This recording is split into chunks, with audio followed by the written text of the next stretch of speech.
हमारे परमेश्वर पिता का हम धन्यवाद करते हैं जिसने आज ये सुंदर अवसर हमें दिया है। तो प्रभु के वचन से पढ़ता हूँ पहला पतरस उसका 1 अध्याय उसकी 3 आयत।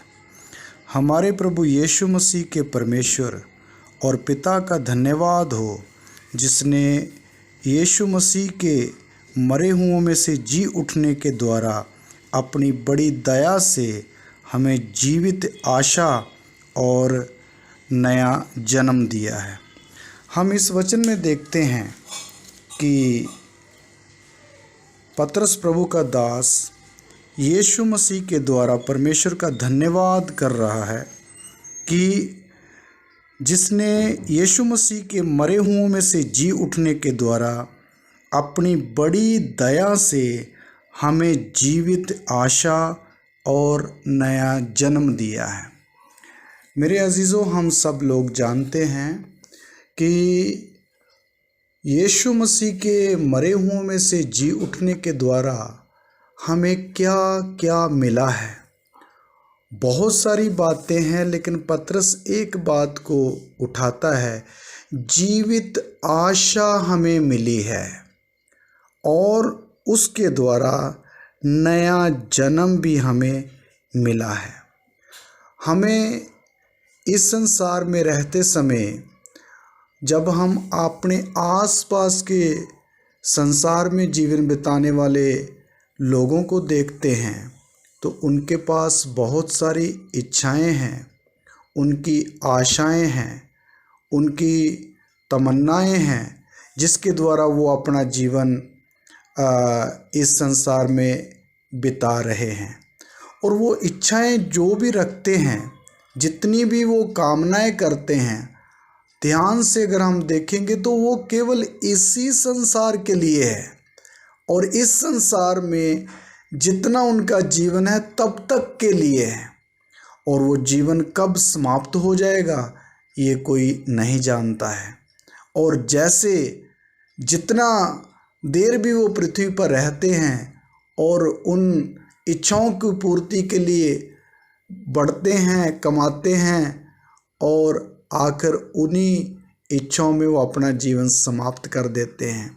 बाद में उनके हाथ में कुछ भी नहीं लगता है।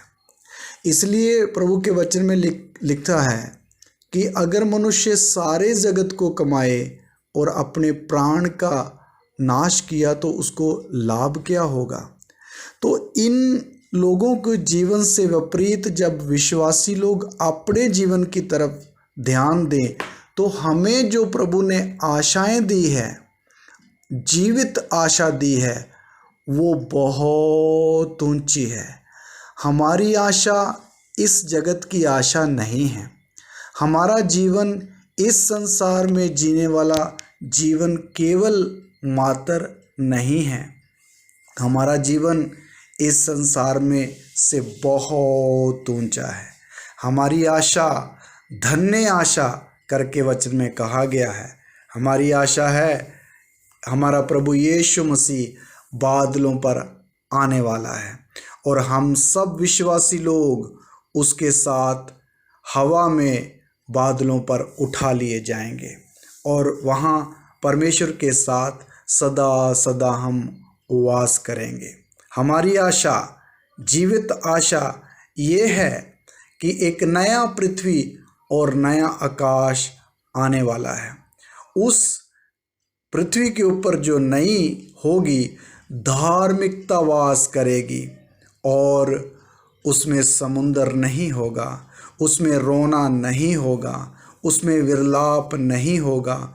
हम उस पृथ्वी के ऊपर सदा परमेश्वर के साथ जुगान युग तक राज्य करते रहेंगे। तो हमारी आशा ये है। इसलिए इस संसार में अगर हमारी आशा या इच्छाएं कुछ पूरी नहीं हुई तो हमें उदास नहीं होना चाहिए।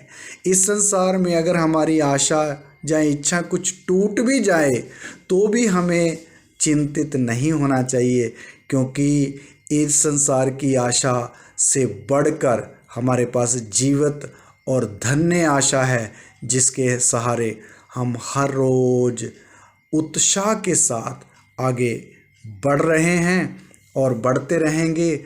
सारी दुनिया की आशाएं थोड़े वक्त के बाद समाप्त होने वाली है, लेकिन विश्वासी लोगों की आशा जो प्रभु ने दी है वो अभी शुरू होने वाली है। हालेलुया।